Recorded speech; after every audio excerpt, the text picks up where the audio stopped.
ازاي؟ تعليمات وتوجيهات من الاداره الفنيه لكلا الفريقين. ادي العرضيه، كره تتنفس داخل منطقه الجزاء، ضربه حره على التنفيذ. عمار ياسر، هنشوف بقى هتتنفذ ازاي. ادي العرضيه مقوسه على القائم الثاني، وادي الراسيه الثانيه.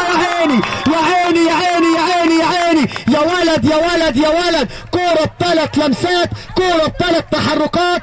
العرضيه راسيه واحده والثانيه والثالثه بتسكن الشباك على يسار الحارس نادي الزمالك الحارس حازم. الهدف الاول لابناء الكابتن ابراهيم.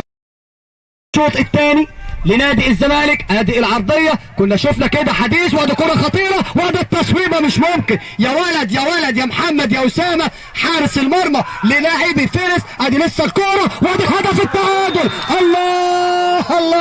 الله كنت لسه بقول لحضراتكم ولسه هشرح لحضراتكم. دش كان ساخن جدا جدا جدا من الاداره الفنيه لنادي الزمالك ما بين الشوطين. قلت لك ادي ارتباك، بقول لحضراتكم، وادي الهدف الثاني مش ممكن بيرجع سريعا محمد اسامه.